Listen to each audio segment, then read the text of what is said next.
You are listening to Crime Unraveled, a Buck Taylor novel by Chuck Morgan. Chapter 41. Buck stood talking to Sheriff Weaver when Janine Garvey walked in. "Buck," she said, "do you make all this extra work for all the people you work with? I haven't done this much running around in months." They all laughed. "Yeah, sometimes," said Buck. "How did you make out with Rodney Tubin and the public defender?" "That was the number 2 thing on my list for you. The first item of business is Peter Welker. And how is he connected to all this?"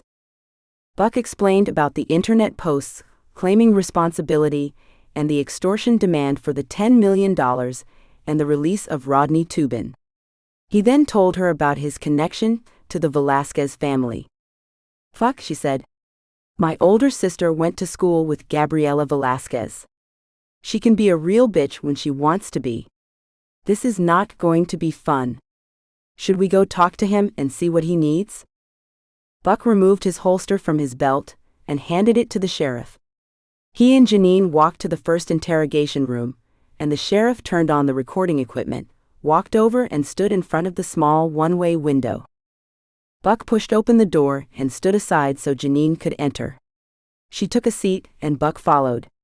He set his backpack on the floor, pulled out his laptop and opened it. He pulled the laminated Miranda warning card from his back pocket and set it on the table. He looked at Peter Welker, who looked pale under the fluorescent lights and the light green color of the walls. He had red eyes, messy hair, and appeared on the verge of tears. "Peter, I'm going to read you your Miranda rights again. If you remember, we did this at the time of your arrest, and you haven't spoken with anyone up to this point. Is that correct?" "Yes to both," said Welker. Buck read the warning off the card and placed it back in his pocket. He asked Peter if he understood his rights, and Peter replied that he did. "Peter," said Buck, "you have not asked for an attorney. Are you willing to give up your right to have an attorney present and speak with us?" Welker looked confused. "My wife was supposed to call our attorney, but she refused, and when I called him, he told me he could not represent me in this matter. I feel like I've been abandoned. What do I do?" "Mr. Welker," said Janine, "if you would like, I can call a public defender before we speak. He could represent you for this interview, and you can work out your attorney issues after this interview is completed." "I guess that would be okay. I don't know." Janine excused herself and left the room. Peter looked at Buck, and Buck held up his hand. "Peter, you need to sit there and be quiet until the lawyer arrives, okay?" Peter nodded, and Buck placed his laptop into his backpack and left the room. Paul was talking to the sheriff, and Buck walked over. "We ran a background check on Peter Welker and he came back clean, not even a speeding ticket. He runs a small IT company, and his tax returns indicate he doesn't work very hard at it.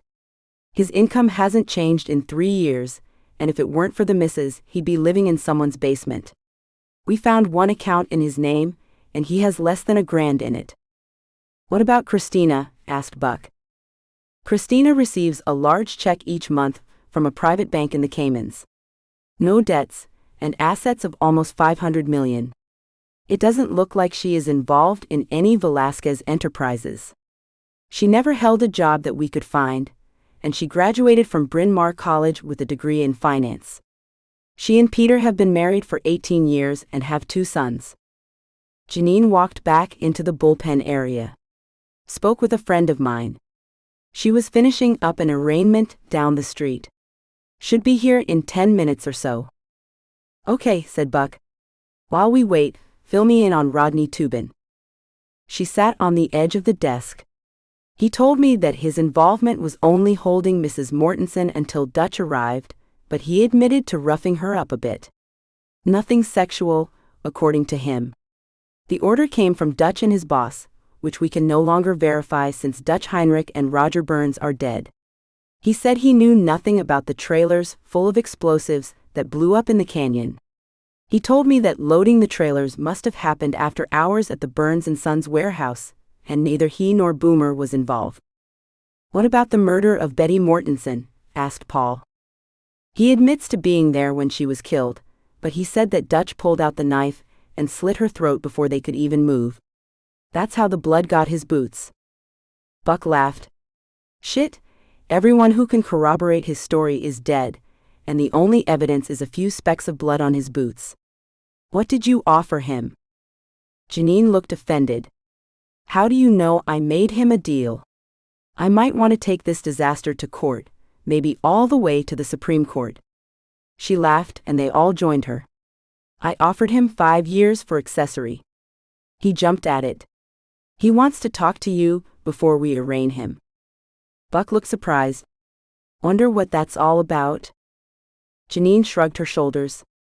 Maybe he wants to apologize for threatening to blow you guys up. The door opened, and a middle-aged woman with dark hair and tortoiseshell glasses walked in. She was tall, stocky, and dressed in a tan pantsuit with a dark brown blouse. She walked up to the group and held out her hand. Gloria Cordova, she said. She shook hands with everyone and asked to see her client. Janine led her to the interrogation room and then turned off the recording equipment. They sat and waited. After a half hour, Gloria stuck her head out the door and announced that Peter was ready. Buck and Janine gathered their backpacks and notepads and headed inside. Janine took her seat and pulled out her laminated Miranda warning card. We've done this twice, but for the benefit of counsel, I will read Mr. Welker his rights. She read from the card and asked Peter if he was ready to answer some questions. He replied yes, and she looked at Buck. Peter, can you explain to us why you posed as an eco-terrorist group and posted several messages online, taking credit for the bombing in the canyon? Asked Buck. No comment, said Peter. Can you tell us why you demanded $10 million and the release of Rodney Tubin? No comment, he said. Who ordered you to post those things online? Asked Buck. No one, said Peter. Janine looked at Peter. Peter, let me explain something to you. We have a trail that leads from those posts all around the world and back to your laptop. We have your laptop and have found all the posts. Right now, you're not giving us much to work with, which surprises me, since your own wife refused to call your attorney. If you're trying to protect her, we will keep digging until we can connect her to several murders and the bombing in the canyon. Since by virtue of the posts, you have admitted to bombing the canyon, I am going to recommend that you be charged with those crimes as well as the subsequent murders, and then I am going to go after your wife. I will also be seeking life in prison, without the possibility of parole. You will die in prison. Peter looked stunned and looked at his attorney. Gloria held up her hands. You told me you wanted to cooperate, Peter. What changed your mind in the last 10 minutes? I've got nothing further to say, said Peter.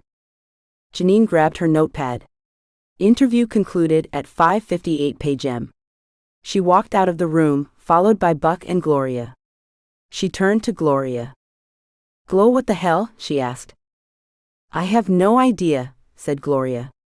I explained that you could charge him with internet fraud, but that there was no corroborating evidence showing he had anything to do with the murders or the bombing of the canyon. I told him he needed to find a good lawyer, and I could recommend a few. That's it. Buck asked Janine. What do you think? I think he's scared, but not of us. I think he's scared of what could happen to his family. I have no idea how his wife's trust is set up, and that's way above my pay grade, but I think he's afraid that Gabriela Velasquez will shut off the money tap. Makes sense, I guess, said Janine. So where does that leave us? We have nothing to connect him to the bombing or any of the murders. The guy's never been in trouble a day in his life, and his background says he's too lazy to do this on his own. Someone put him up to it, and that means we're stuck. Glo, said Janine. Can you cover his arraignment, and then you can pass him off to someone else? No problem, said Gloria. See you in court. She grabbed her shoulder bag and headed for the door. Janine grabbed her backpack. Let's go see Mr. Tubin and see what he has to say. Thank you for listening to this chapter of Crime Unraveled, a Buck Taylor novel by Chuck Morgan. You can find the entire crime series as well as other novels by Chuck Morgan at chuckmorganbooks.com or on Amazon.